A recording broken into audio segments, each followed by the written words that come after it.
नमस्कार हैं India debate के साथ में आशुतोष पाठक हाजिर हूं। दोस्तों, स्मॉल मीडियम एंटरप्राइजेस की बहुत सारी समस्या है।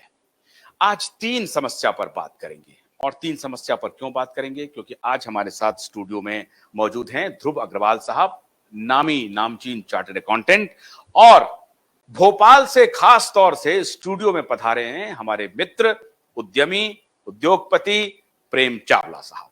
तो आपका भी बहुत बहुत स्वागत है। स्मॉल मीडियम एंटरप्राइजेस की तीन महत्वपूर्ण समस्या पर आज हम लोग चर्चा करने वाले हैं। एक, ये जो डिजिटाइजेशन का खेल चल रहा है, इससे हमारा एसएमई सेक्टर कितना प्रभावित हुआ है और वो कैसे इसको डील कर रहा है। दो, आत्मनिर्भर भारत, आत्मनिर्भर भारत, आत्मनिर्भर भारत का ढोल पीटा जा रहा है।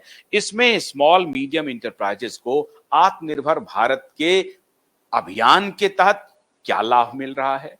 और तीन, बैंकिंग जो एसएमई को सपोर्ट करने वाला सबसे मजबूत आर्म है, वो कितना सपोर्ट कर रहा है, या वो ठग रहा है, या धोखा दे रहा है, या बिल्कुल सपोर्ट नहीं कर रहा है, या सपोर्ट कर रहा है, उसकी बात हो नहीं रही है।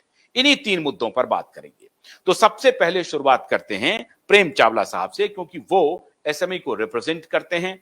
वो जो बताएंगे वो सही बताएंगे। चावला साहब, एक तो ये बताइए कि ये जो तीन मुद्दे हमने लिए हैं, आप शुरुआत कहां से करना चाहेंगे? बैंकिंग वाले से, या डिजिटाइजेशन से, या और से? बैंकिंग मेरा सब्जेक्ट है, तो मैं बैंकिंग में ज्यादा कंफर्टेबल रहता हूं। और अगर मैं देखूं तो एक समय था कि जब मैं सुबह घर से निकलता था तो 2 बजे के बाद ही मैं अपने ऑफिस पहुंचता था। 10 से 2 तो मेरा बैंक में भी निकल जाता था। और उसके क्योंकि हम एक्सपेंशन के मोड में थे और चीजों को देख रहे थे, तो बैंक जो है वो आपके साथ में बहुत दिखाता है कि वो आपके साथ में बहुत फ्रेंडली है, पर वो एक्चुअली में फ्रेंडली नहीं होता है। वो फेयर वेदर फ्रेंड है। अगर आपका समय अच्छा है तो वो आपके साथ में कुछ भी कर जाएगा, पर जब आपका समय में थोड़ा सा भी मौसम बदला तो वो उसके भी रंग बदल जाते हैं। तो हमने बैंक के बहुत सारे रंग देखे हैं। मैंने बैंकिंग के अंदर में बहुत समय गुजारा है और मैं 365 डिग्री एंगल में बैंकिंग के बिहेवियर को जज कर चुका हूं। तो मैंने देखा है कि अच्छा, बैंकिंग की जो प्रैक्टिसेस है ना, वो बहुत स्टीरियोटाइप्ड है।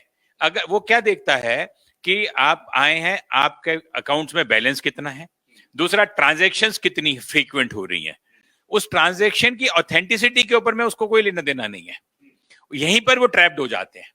और हिंदुस्तान के अंदर में क्या है कि जनता और एमएसएमई के अंदर में जो व्यापारी वर्ग है वो बहुत भला है।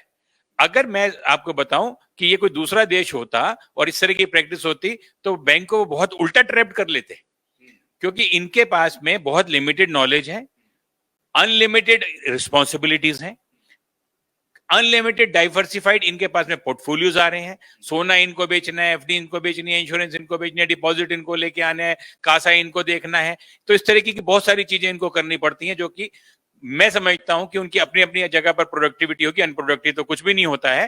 पर उसकी वजह से जो कोर बैंकिंग होती है, जिसके अंदर में बैंक को प्रॉफिट होता है, वो प्रॉफिट होता है लेंडिंग से, और लेंडिंग होती है एमएसएमई के अंदर में मेजरली। बाकी आप कार लोन बांट लो, हाउसिंग लोन बांट दो, उसका रेट ऑफ इंटरेस्ट ही बहुत कम होता है, और उसके अंदर में देश की इकोनॉमी में इनडायरेक्ट कंट्रीब्यूशन होता है, डायरेक्ट कंट्रीब्यूशन नहीं होता। एमएसएमई एक ऐसा सेक्टर है जो कि डायरेक्ट कंट्रीब्यूट करता है सोसाइटी के अंदर में, क्योंकि रोजगार का वो उत्पादन करता है, प्रोडक्ट का उत्पादन करता है, उससे कई तरीके के व्यवसाय चलते हैं। तो एक इंडस्ट्री से या एक व्यवसाय से जुड़े हुए व्यवसाय होते हैं। इवन एक ऑटो वाला भी पंचर वाले के लिए, पेट्रोल पंप वाले के लिए, ऑयल वाले के लिए, मैकेनिक के लिए रोजगार का अर्जन करता है।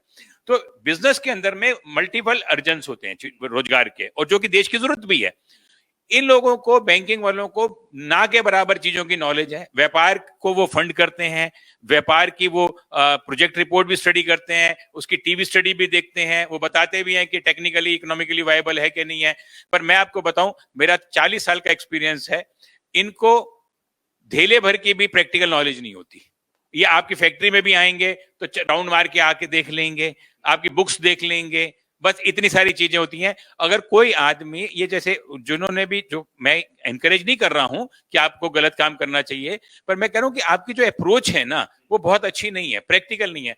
आप, बहुत कम बैंकर्स हैं, मैंने कुछ बैंकर्स देखे हैं अपनी लाइफ के अंदर में, जो ये कहते हैं कि हम प्रोडक्ट और पर्सन में से पर्सन को तरजीह देते हैं। ये बहुत बढ़िया बात है। तो आप पर्सन को तरजीह दो, और फिर आप जो ये देख रहे हो ना कंप्यूटर के अंदर में, इससे आपको कुछ नहीं होने वाला। सारे ही देखते हैं और उसके बाद में भी देख लीजिए कि एनपीएस का क्या हाल हो गया है। तो ये उसकी गहराई तक नहीं जाते, उसकी जरूरत को नहीं समझते, अंडर फाइनेंस करते हैं, टाइम पे फाइनेंस नहीं करते हैं, और इसीलिए एमएसएमई जो है आज एक बुरे दौर से गुजर रहा है। जबकि आज मैं आपको बताऊं, देश का जो संचालन हो रहा है ना, ये जो देश चल रहा है, इसकी जैसे छत रुकी है ना, ये लोहे के जाल पे रुकी है, भले गिट्टी से डली है पर रुकी लोहे के जाल पर है।